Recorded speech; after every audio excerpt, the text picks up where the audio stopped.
Alright everyone, सो धुरंधर के आने के बाद एक्चुअली बॉलीवुड ना बौखला चुका है। अब कुछ समझ में ही नहीं आ रहा है इन लोगों को कि क्या बनाया जाए कि जो जनता को पसंद आएगा। इसी के चलते इन्होंने सबसे इजी रास्ता अपनाया, जो है सीक्वल्स का। अब गदर 2 और बॉर्डर 2 हिट तो हुई ना, चाहे पिक्चर कैसे भी हो, चाहे पिक्चर में कितनी भी खामियां क्यों ना हो, एज अ सिनेफाइल के तौर पर आपको वो पिक्चर चाहे वन टाइम वॉच क्यों ना लगी हो, बट उसके बावजूद दोनों भी हिट फिल्में साबित हुई। और इसीलिए बहुत सारे मेकर्स अब इसी सीक्वल्स की फॉर्मूला को फॉलो करते हुए एक एक करके लाइन में आ रहे भाई साहब। सबसे पहले बात करते हैं दिव्येंदु द्वारा कंफर्म किए गए इस न्यूज के बारे में, जहां पर कुणाल खेमू मडगांव एक्सप्रेस 2 बना रहे हैं।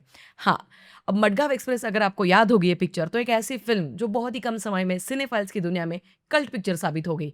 क्या ही ह्यूमर था, मतलब अनप्लैंड और प्लैंड स्लैपस्टिक कॉमेडी, हर एक जगह पे अलग अलग कॉमेडी के शेड्स दर्शाती हुई वो फिल्म थी, और मुझे तो बहुत ज्यादा पसंद आई थी। और क्योंकि अब पहले पिक्चर ने इतने सारे लोगों के मन जीते थे, तो अब कुणाल खेमू को एक्चुअली अपना गेम बहुत इंप्रूव करना पड़ेगा भाई, क्योंकि उस बेंचमार्क को क्रॉस करके आगे जाना होगा।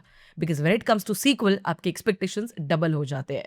अब बात करते हैं इसी सीक्वल्स के लाइन में एक और मेकर उतर चुके हैं, जो है राजकुमार हिरानी। 3 Idiots 2 को उन्होंने कंफर्म किया है, और ये पिक्चर अब 10 साल आगे वाली स्टोरी को दर्शाएगी हम सभी के सामने। यानी कि 3 Idiots का पार्ट 1 हमें वापस एक बार देखना पड़ेगा भाई साहब, क्योंकि बहुत सारी चीजें अब एक्चुअली दिमाग में है भी नहीं। बट इस पार्ट 2 की, 3 Idiots पार्ट 2 की सबसे बड़ी बात होने वाली है कि ये ट्रायो जो है, रैंचो, फरहान और राजू का जो ट्रायो है, वो हम सबको दोबारा इस फिल्म में देखने को मिलने वाला है। और ऑलरेडी इसी के वजह से एक्सपेक्टेशंस अब बहुत ज्यादा हाई हो चुके हैं। वैसे खबरों की माने तो रणवीर सिंह को फिलहाल चामुंडेश्वरी मंदिर जाने का आदेश दिया गया है हाईकोर्ट द्वारा, क्योंकि जो कांतारा के समय में कंट्रोवर्सी हुई थी, जहां पर उन्होंने एक्चुअली मजाक उड़ाया था स्टेज पर, हम सब लोगों ने उसके ऊपर बात की थी, हमारा एक वीडियो भी हमने बनाया था। एंड हम सब लोग जानते थे कहीं ना कहीं पे कि वो एक्चुअली जानबूझ के नहीं हुआ है, वो एक्साइटमेंट में हुआ है। बिकॉज हर जगह पे इमेच्योरिटी के साथ बिहेव करते हुए हमेशा रणवीर सिंह नजर आते थे। इसके पहले भी हमने बहुत बार इसके ऊपर बात की है। अब जाके वो थोड़ा सा ठहराव उनमें नजर आ रहा है आफ्टर एक्चुअली धुरंधर एंड धुरंधर 2, जिसके वजह से अब चामुंडेश्वरी मंदिर जाकर देवी से माफी मांगने के लिए बोला गया है। एंड आई थिंक ये सबसे बढ़िया पनिशमेंट है, जो माफी मांगने के बाद भी उनको देना जरूरी था, और हम सब लोग डेफिनेटली वेलकम करते हैं इस न्यूज़ का। बाकी रणवीर सिंह कब जाएंगे, कब, वो सारी चीज़ें तो हमको पता चलेगी सोशल मीडिया पर ही।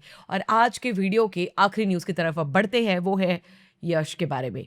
You can hate him, you can love him, but you can't ignore him. Yash के बारे में बात हो रही है, बट इसके पहले मैं आपको बता दूं कि इसका कोई पुख्ता सबूत आज मेरे पास नहीं है, बट सिर्फ सोशल मीडिया पर अब ये रूमर्स शुरू हो चुके हैं कि 4 जून को टॉक्सिक रिलीज नहीं होने वाली है। इसको पोस्टपोन करने में फिलहाल मेकर्स व्यस्त है।